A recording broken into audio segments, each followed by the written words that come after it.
الشيطان الرجيم بسم الله الرحمن الرحيم هل أتاك حديث الجنود فرعون وثمود صدق اللہ العظیم۔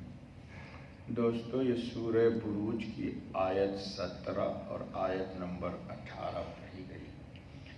کل کے درس میں آپ کے گزرا ہے کہ اللہ رب العزت کی شان بڑی بلند بالا ہے، وہ عرش کا مالک ہے، فعال لما یرید، جو چاہے وہ کر سکتا ہے، کرتا ہے، اس کے ارادے میں کوئی رکاوٹ نہیں بن سکتا۔ کسی کو کچھ دینا چاہے تو کوئی روکنے والا نہیں، کسی سے کچھ لے لے تو اس کو کوئی راستے میں کوئی رکاوٹ نہیں۔ اب اللہ رب العالمین بتا رہے ہیں حل اتاک حدیث الجنود، کیا پہنچی تجھ کو بات ان لشکروں کی، فرعون و ثمود، فرعون اور سمود کے۔ قرآن کریم میں بار بار اگلی سورہ فجر میں بھی آ رہی ہے، وَثَمُودَ الَّذِينَ جَابُوا الصَّخْرَ بِالْوَادِ وَفِرْعَوْنَ ذِي الْأَوْتَادِ، وہاں آئے گی بات۔ تو یہ دو قوم تھی، کون؟ ایک تو فرعون اور ایک سمود۔ اللہ رب العالمین نے ان کا مختلف مقامات پر قرآن میں ذکر کیا ہے، اور یہ دونوں کی دونوں قومیں خوب ناز و نعم میں تھی۔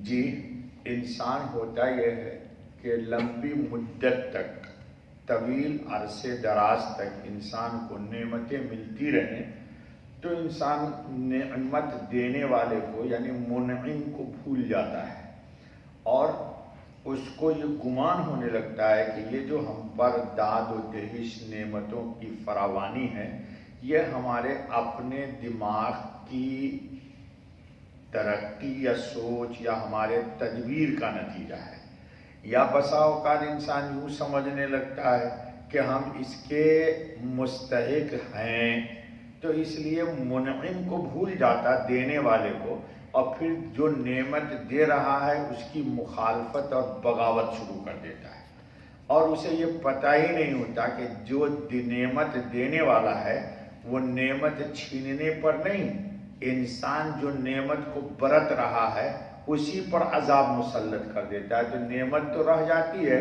اور جو نعمت میں اترا رہا تھا وہی چل بستا ہے۔ تو اللہ تعالیٰ نے فرعون کی مختلف مقامات پر قرآن کریم میں اس کا تذکرہ کیا۔ اسی طرح قوم سمود، فرعونیوں نے کیا کیا ہوا تھا؟ موسیٰ علیہ السلام کی قوم کو سخت عذاب میں گرفتار کیا ہوا تھا، لڑکیوں کو زندہ رکھتا، لڑکوں کو قتل کر دیتا تھا، کتنا بڑا ظلم ہے۔ جی، تو اللہ رب العالمین نے اس کو غرق کر دیا اور اس کی پوری فوج کو غرق کر دی، اور ہزاروں سال سے جو خزانے، بلڈنگ، مکانات، پلنگ، مسہریاں اور ناز و نعم کے ہیرے جواہرات جتنے تھے وہ سب کا سب اللہ پاک نے موسیٰ علیہ السلام کے قدم میں لا کے ڈال دیا۔ گویا کہ مفسرین نے لکھا ہے کہ جمع انہوں نے کیا تھا اپنے لیے نہیں، موسیٰ علیہ السلام کے لیے جمع کیا ہوا تھا، تو اللہ نے دکھلا دیا کہ جو میرا مطیع ہوتا ہے اس کو بغیر محنت کے یہ چیز مل جاتی ہے، اور جو نافرمان ہوتا ہے اس سے اللہ پاک جی چٹکیوں میں چھین لیتا ہے۔ کہاں غرق کر دیا؟ پانی میں غرق کر دیا۔ پانی تو پینے سے انسان کو حیات ملتی ہے، اور اللہ نے ڈبا کے مارا ہے، اور اللہ کی قدرت دیکھیے، پانی میں ڈبا کے جہنم میں داخل کر دیا۔ جی، پانی، آگ کو کون بجھاتا ہے؟ پانی، لیکن اللہ پاک نے پانی میں ڈبا کے جہنم میں پہنچا دیا، آگ کے اندر اس کو بھیج دیا۔ اسی طرح قوم سمود کو اللہ تعالیٰ نے محض ایک آواز سے، ایک چیخ آئی اور پوری کی پوری قوم تباہ و برباد ہو گئی، سب کے جسم سے جان نکل گئی۔ ان کانت الا صیحۃ واحدۃ فاذا هم خامدون، آپ یاسین میں پڑھتے ہیں، بس ایک آواز آئی اور پوری کی پوری قوم آواز کو برداشت نہیں کر سکی، چونکہ اللہ کا عذاب تھا۔ اللہ کے عذاب کو انسان جھیل نہیں سکتا، نہ برداشت کر سکتا ہے۔ اللہ اپنے محض فضل سے اپنے عذاب سے بچائے۔ اس لیے انسان کو نعمت ملے تو شکر کرنا چاہیے، اترانا نہیں چاہیے۔ اور یاد رکھ لیجئے نعمت ملتی ہے تو عبادت میں نعمت کی وجہ سے خلل نہیں آنا چاہیے۔ اگر خلل آ رہا ہے تو استغفار کیجئے کہ یا اللہ ہمارے حال پر رہو، کہیں ایسا نہ ہو کہ یہ نعمت پھر جی پہلے تو عبادت چھوٹتی ہے، پھر عبادت کے خلاف مزاج بتا رہے یار کیا اسلام کا یہ قانون ہے یار، وضو کرو نماز پڑھو آفس کو میں چھوڑو، نہیں استغفر اللہ کبھی ایسا نہ بولیے گا، ورنہ وہ بہت سخت ہے۔ وہ ان بطش ربک لشدید، اس کی پکڑ بہت سخت ہے۔ پھر لاکھ ختم پڑھیے دعائیں کیجئے پھر بلائیں ٹلتی نہیں ہے۔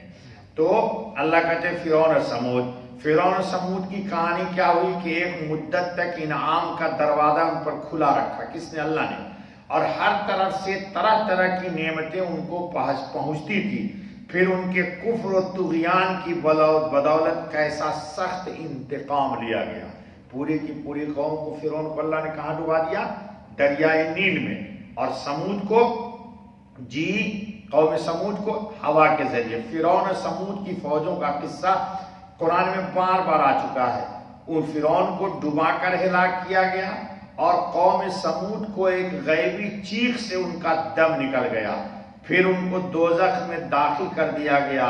اللہ تعالیٰ کہتے ہیں حضور کو کہ آپ اپنی قوم جو آپ کو جھٹلا رہی ہے، نبی نہیں مانتی، تو اس پر کیا کیجئے؟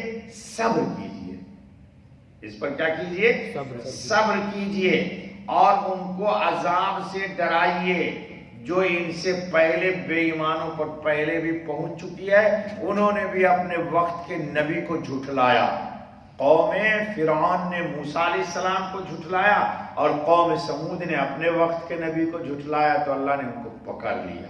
اللہ تعالیٰ اپنی پکڑ سے ہم سب کو بچا کے رکھا۔ بس بابا سبحان اللہ وبحمدہ سبحان اللہ العظیم سبحانک اللہم وبحمدک اشہد ان لا الہ الا انت